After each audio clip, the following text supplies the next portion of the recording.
स्वागत करती हूँ आप सभी का एक बार फिर आपके चैनल में जीडीएस क्लासेस पे और उम्मीद करती हूँ कि आप लोग अपने घरों पे होंगे, सुरक्षित होंगे, अच्छे से होंगे। तो यहाँ पे अभी आज की जो वीडियो है उस वीडियो के बारे में थोड़ी बात कर लेते हैं। पहले आप लोगों ने काफी बार एग्जाम में देखा होगा कि आप लोगों को कुछ फ्रैक्शन दे देता है, यानी भिन्न दे देता है, और उस भिन्न को वो क्वेश्चन में इस तरह से दे सकता है कि इसमें सबसे छोटी भिन्न कौन सी, यानी सबसे छोटा फ्रैक्शन कौन सा है, सबसे बड़ी भिन्न कौन सी है, यानी सबसे बड़ा फ्रैक्शन कौन सा है। इसके अलावा पूछ सकता है अगर आपको कुछ फ्रैक्शन दे के पूछ दे कि इसे आप सेट करिए आरोही क्रम में या अवरोही क्रम में। आरोही क्रम का मतलब असेंडिंग ऑर्डर, अवरोही क्रम का मतलब डिसेंडिंग ऑर्डर। और असेंडिंग ऑर्डर यानी आरोही क्रम क्या होता है, जिसमें कि हम छोटे से बड़े की तरफ जाते हैं, यानी सबसे पहले हम छोटी वैल्यू रखते हैं, फिर उससे बड़ी बड़ी बड़ी और फिर लास्ट में सबसे बड़ी। अवरोही क्रम जस्ट इसका उल्टा है। अवरोही क्रम में यानी डिसेंडिंग ऑर्डर में हम क्या करते हैं, सबसे पहले हम बड़ी वैल्यू लिखते हैं, उसके बाद उससे छोटी, फिर उससे छोटी, फिर उससे छोटी, ठीक है। यानी बड़े से छोटे की तरफ जो होता है उसे हम बोलते हैं अवरोही यानी डिसेंडिंग ऑर्डर, और जो छोटे से जो आपका छोटे से बड़े की तरफ जाता है उसे हम कहते हैं आरोही यानी आपका असेंडिंग ऑर्डर। तो इस चार तरह से आपको क्वेश्चन जो है वो इस एग्जाम में पूछ सकता है, मैथ के जो भी आपके पेपर होंगे उसमें। तो चलिए स्टार्ट करते हैं आज की वीडियो, और मैं दीपिका आप लोगों का एक बार फिर स्वागत करती हूँ और उम्मीद करती हूँ कि आपको आज की ये वीडियो बहुत ज्यादा पसंद आएगी, ये ट्रिक पसंद आएगा, क्योंकि हम इसमें आपको एक ट्रिक बताने वाले हैं जो कि आपको इसमें काफी ज्यादा हेल्प करेगी। जैसे एग्जाम्पल के तौर पे ट्रिक क्या होगा, नॉर्मली जैसे मैंने यहाँ पे एक फ्रैक्शन लिखा हुआ है, आप लोग क्या करते हो कि आप इसको डिवाइड करोगे, इस तरह कुछ और भी फ्रैक्शन दे सकता है, ठीक है, इसी तरह कुछ और फ्रैक्शन दे सकता है। तो आप लोग क्या करते हो, पहले आप इसको डिवाइड करोगे, पॉइंट में कुछ वैल्यू आएगी, फिर उसके आधार पे आप बताओगे कि इसमें छोटा भिन्न कौन सा है, बड़ा भिन्न कौन सा है। तो ये थोड़ा सा टाइम टेकन हो जाता है। यहाँ पे जो मैं ट्रिक बताऊंगी वो आपको बहुत ज्यादा हेल्प करने वाली है, तो आप इस वीडियो को देखिएगा और फिर कमेंट करके बताइएगा वीडियो कैसी लगी है। वीडियो पसंद आएगी तो वीडियो को लाइक भी करिएगा और शेयर भी करिएगा, चैनल को सब्सक्राइब भी करिएगा। तो स्टार्ट करते हैं।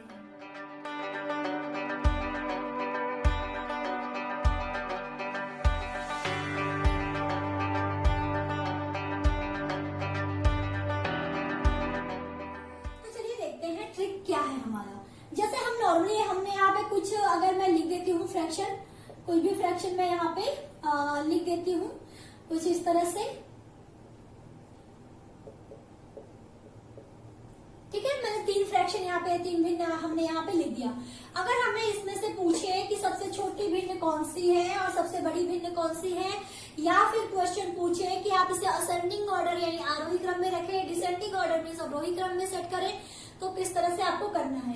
देखिए नॉर्मली क्या होता है कि इस तरह के जब आपको क्वेश्चन पूछता है तो उसमें जो आपका अंश और हर होता है, ये ऊपर वाले को हम लोग अंश कहते हैं और नीचे वाले को हम लोग क्या कहते हैं, हर होते हैं, हर बोलते हैं, ठीक है। तो नॉर्मली क्या होता है, अंश की वैल्यू छोटी होती है, हर की वैल्यू बड़ी होती है जब इस तरह से क्वेश्चन पूछता है। ये ऐसा इसलिए करते हैं ताकि थोड़ा सा जो क्वेश्चन है उसका जो हमारा यहाँ पे वैल्यू आया वो थोड़े से पॉइंट में आया, ताकि आप थोड़ा सा डिफरेंस उसमें आपको देखने को मिल जाए। क्योंकि नॉर्मली अगर हम कहें 13/10 है तो ये सीधे सीधे वैल्यू हमारी कट जाती है, तो ये तो सिंपल सी वैल्यू जब हमारी जो है वो कट जाती है तो क्या होता है कि सीधे 1 पॉइंट या 2 पॉइंट जो जैसी भी वैल्यू रहेगी वैसी आ जाती है, तो सीधे सीधे वो दिख जाता है कि ये हमारी सबसे बड़ी भिन्न है। तो वो नॉर्मली फंसाने के लिए क्या करते हैं, कुछ इस तरह से देते हैं जिसमें हर की वैल्यू जो होती है वो आपकी बड़ी होती है, अंश की वैल्यू जो होती है वो छोटी होती है। तो जब आपको एग्जाम में कुछ इस तरह से क्वेश्चन देखने को मिले तो आप क्या करेंगे, देखिए एक ट्रिक आप लोग यहाँ पे यूज कर लीजिए। आपको लिखना है अंश बटे अंतर, ठीक है, अंश बटे अंतर। ये जो ट्रिक है ये अगर आप यूज कर लेंगे तो आप आसानी से थोड़े ही कुछ ही सेकेंड में अपने आंसर को फाइंड कर लेंगे कि हमारा आंसर क्या होगा। जैसे हम इसमें बात करें तो अगर आपको करना क्या है, मैंने कहा अंश बटे अंतर, तो अंतर किसका, अंतर इस अंश और हर का। तो अगर हम बात करें तो अंश तो अपनी जगह रहेगा, अंश हमने यहाँ पे लिख दिया, ठीक है। उसके बाद नीचे अगर देखें तो क्या है, 24 और 22 में कितने का डिफरेंस है, 2 का डिफरेंस है। 7 और 8 में कितने का डिफरेंस है, 1 का डिफरेंस है। 13 और 10 में कितने का डिफरेंस है, 3 का डिफरेंस है। ये जो डिफरेंस है ये क्यों इम्पोर्टेंट है ये भी समझ लीजिए। नॉर्मली जैसे हम बात करें तो हम इसका जो है उसको हम हमारी बड़ी जो वैल्यू होती है तो उसको हमको कुछ लोग कहेंगे कि हमको इसका जो है जैसे 24 का हमको बुरा नहीं आता क्या होगा, या फिर हो सकता है थोड़ा सा टाइम लग जाए देखना हमको सॉल्व करने में, तो हमको वहां पे क्या करना है, उसको छोटा करना है। छोटा करने के लिए हम ये ट्रिक यूज करते हैं।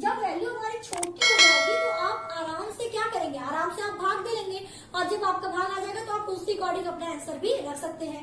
तो यहाँ पे जैसे हम इसको देखें तो 2 से अगर हम 22 में भाग दें तो कितना आएगा, 11 आएगा।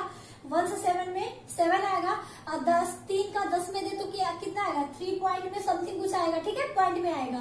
तो हमको पॉइंट से कोई मतलब नहीं है, जब हमको तीनों वैल्यू जो है वो सीधे सीधे दिख गई। अगर हमसे पूछ दिया सबसे बड़ी फ्रैक्शन क्या होगी, तो 11 जो है वो सबसे बड़ा है, तो सबसे बड़ा फ्रैक्शन क्या होगा, 22/24। अगर पूछ दिया सबसे छोटा क्या है, तो 10/13, ठीक है, क्योंकि ये 3 पॉइंट समथिंग है, जबकि ये 7 क्या है। तो ये आप देख के, क्योंकि जब नीचे वाली जो वैल्यू है वो हमारी जब छोटी हो जाएगी तो उसका हम लोग जो है वो भाग अच्छे से दे लेंगे, आराम से दे लेंगे, हमारी वैल्यू भी आ जाएगी, उस अकॉर्डिंग हम अपना आंसर भी बता देंगे। अगर आपको यही क्वेश्चन दे दे, जैसे हमने कहा ये सबसे बड़ी ये सबसे छोटी भिन्न होगी, अगर इसी को पूछ दे कि आप आरोही और अवरोही क्रम में सेलेक्ट करिए तब भी आप कर सकते हैं। तो अगर आरोही पूछता है तो छोटे से बड़ा यानी ये आएगा, फिर ये आएगा, फिर लास्ट में ये आएगा। और अगर आपको अवरोही क्रम यानी डिसेंडिंग ऑर्डर पूछता है तो पहले ये आएगा, फिर ये आएगा, फिर ये आएगा, ठीक है, समझ में आ गया आपको।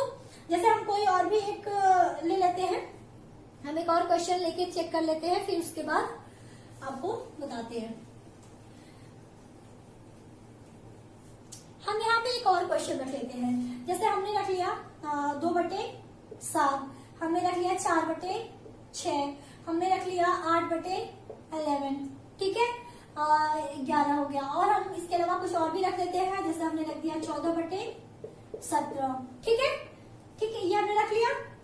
तो अब आप क्या करेंगे, अब इसको भी आप क्या करेंगे, सीधे सीधे आप यही वाला ट्रिक जो है उसको यूज करें, क्योंकि 17 का भाग 14 में देंगे तो पता नहीं कितनी बार जाएगा। तो हमारे पास इतना टाइम तो है नहीं कि हम पॉइंट में पूरी वैल्यू निकालें, पॉइंट में वैल्यू निकाल के फिर चेक करें। तो आप क्या करेंगे, सीधे सीधे ये वाला ट्रिक यूज करेंगे। तो पहले आप क्या करो, सीधे सीधे जो आंसर है उसको लिख दो, ठीक है, लिख दिया। अभी देखो मैं यहाँ समझा रही हूँ तो थोड़ा सा आपको लगेगा टाइम लग रहा है, लेकिन जब आप इसको एक बार समझ जाओगे ना तो आप यूं चुटकियों में आराम से इसे कर लोगे। तो ये प्रैक्टिस पर है, मैथ जो है वो पूरी तरह प्रैक्टिस पे होता है। अगर आपको समझ में आ रही है तो प्लीज कमेंट करके भी आप लोग बता दीजिएगा, बहुत आसान ट्रिक है। अब देखिए 14 और 17 में कितने का डिफरेंस है, ठीक है, 3 का है ना, उसके बाद 2 और 7 में 5 का है, हमने यहाँ लिख दिया।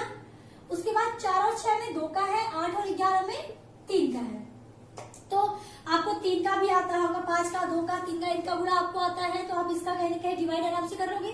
तो 3 का अगर हम 14 में भाग दो कितना आएगा, 4 पॉइंट में समथिंग आएगा। तो हम पॉइंट वाला वैल्यू नहीं लिखते हैं, पॉइंट वाली वैल्यू तब लिखते हैं जब हमारी 2 वैल्यू 4 में आ जाएगी। तो 5 का अगर हमको 2 में भाग दे तो हम कितना आएगा, पॉइंट आएगा, क्योंकि जाएगा नहीं। तो 5 का हम दे दे तो 0.4 समथिंग आएगा। 2 का इसमें दे तो 2 आएगा, इसमें दे 3 का हम तो 3 दूनी 6 होता है, फिर पॉइंट में आएगा। तो अगर हमसे बोल दे कि सबसे बड़ी भिन्न कौन सी है, तो इसकी वैल्यू सबसे ज्यादा आई है, तो हमारी सबसे बड़ी भिन्न कौन सी हो जाएगी, ये हो जाएगी। सबसे छोटी भिन्न कौन सी होगी, जिसकी वैल्यू सबसे छोटी होगी। तो ये सारे देखो, ये 2 है, ये 2 पॉइंट में फिर जाएगा, ये 4 पॉइंट में कुछ जाएगा, लेकिन ये 0.4 है। तो सबसे छोटी हमारी ये आई, यानी ये वाली जो हमारी फ्रैक्शन है ये भिन्न है, ये सबसे छोटी होगी। तो ये आप कर सकते हो या नहीं। अगर हमसे पूछ दिया यही अवरोही क्रम के लिए, तब क्या करेंगे, तो आप यहाँ चेक करो, ये 2 है, ये भी 2 है, लेकिन ये 2 पॉइंट में समथिंग है, जबकि ये केवल 2 है, ठीक है, समझ रहे हो ना ये बात। ये 2 पॉइंट में कुछ आ रही है, इसकी वैल्यू ज्यादा है इससे, ये केवल 2 है, जबकि ये 2 पॉइंट में भी कुछ है। तो जब इस तरह से आएगा तब आप आराम से सेट कर लीजिएगा, यानी ये बड़ी होगी, ये छोटी होगी, ठीक है। तो अगर आपको चारों सेट करना होगा तो सेम वही, सबसे बड़ा हमारा ये है, सबसे छोटा हमारा ये है, तो आप इसी तरह से इसको सेट कर लीजिएगा। छोटे से शुरुआत करेंगे तो इससे शुरुआत करेगा, बड़े से शुरुआत करेंगे यानी अवरोही क्रम लिखेंगे तो सबसे पहले ये, उसके बाद फिर ये और फिर ये। और अवरोही क्रम में लिखेंगे, सॉरी ये अवरोही क्रम था, आरोही क्रम लिखेंगे तो सबसे पहले आप यहाँ से शुरुआत करेंगे, ठीक है, जस्ट उसका उल्टा। तो ये आपको मैंने समझाया कि किस तरह से आप आराम से थोड़े समय में अपनी इस ट्रिक को यूज करके आप आराम से इस तरह के क्वेश्चन को सॉल्व कर सकते हैं। ये नंबर सिस्टम में काफी बार पूछा जा चुका है, इसलिए मुझे लगा इसको आप लोगों को बताना चाहिए। ट्रिक समझ में आई या नहीं आई ये आप कमेंट करके बताइएगा। अगर समझ में आए तो वीडियो को लाइक भी कर दीजिएगा और दोस्तों के साथ शेयर भी कर दीजिएगा। चैनल पे नए हैं तो चैनल को सब्सक्राइब करते हुए ही जाइएगा। तो थैंक यू सो मच। चलिए मिलती हूँ आपके साथ नेक्स्ट वीडियो में, तब तक के लिए आप लोग अपना ख्याल रखिए, टेक केयर, बाय बाय।